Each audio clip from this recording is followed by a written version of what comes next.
That's why you need to be careful if you use objective function. So let's review our objective function, and rather than using deviation type relative, I'm going to use absolute. So if you use absolute values, you cannot run away.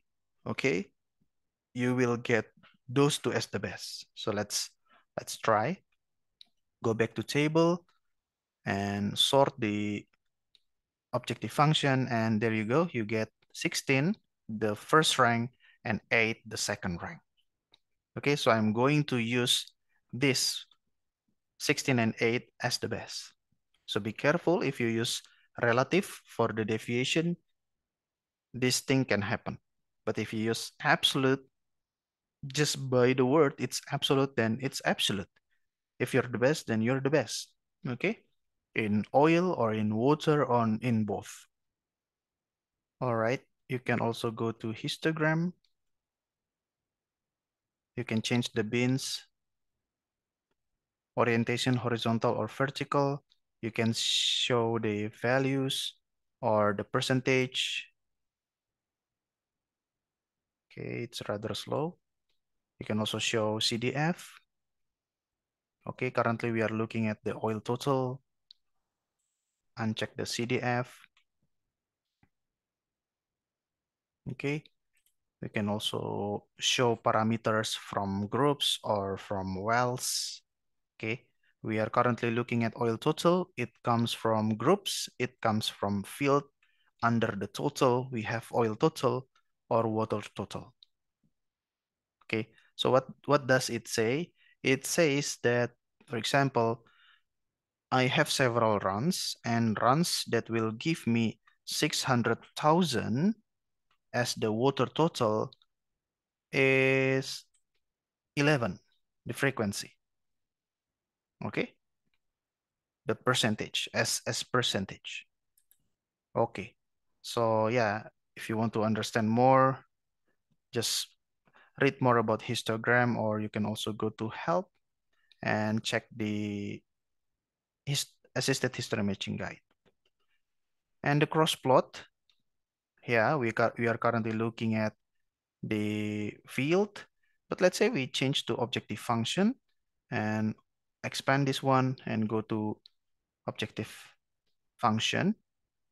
Let's see, we basically want our parameters to lay on this zero line. And you can see we have two, the closest, the best scenario, which is variant number 8, run number 8, and variant number 16. This is for objective function. You can also look at oil rate mismatch.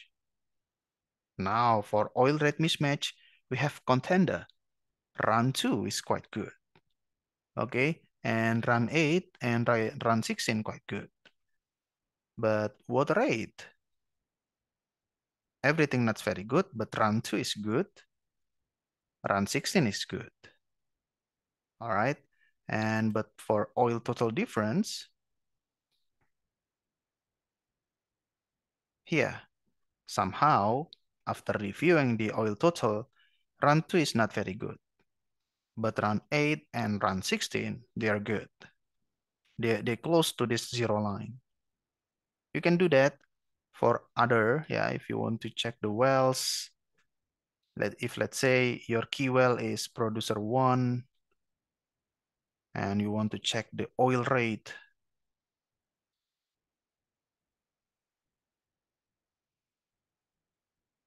yeah, like this. Now, because it's not about mismatch, it's about oil rate. So you want to be as close as to this 149 line. Okay, so that's it. You can also change or make trend creator. You can also show settings here. History highlighting, you can use crosshair, his horizontal line, and so on and so forth. I'm not going to review all. Okay. And the graph, our beloved graph, of course, Let's go to objective function and yeah. All right, interesting. So let's uncheck, untick them all, and let's see about run 8. It's like this. Okay. Earlier is good, but at this interval, it's not very good. 16. Okay, at late time, it becomes quite mismatched.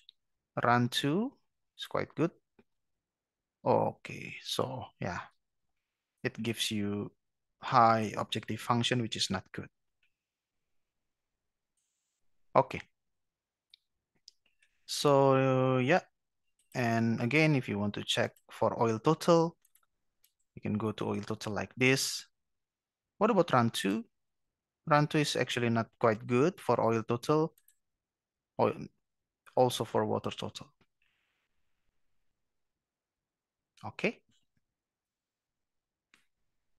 You can also right click, comment, or rename. Okay. You can also change this. Click this one. You can also show legend or not. Okay, and select coloring mode. Okay.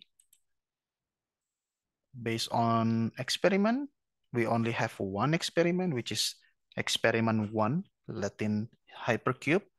The color is green. But if you want to do the coloring based on the variance, then you can also add more. Okay, like this, run, for example. Yeah, you can change it, all right? Even for experiment, you can add to custom if you want. You can change to red if you want, okay? And you can also do this, what is show quantile graphs. You see the P10, P90, P50, right?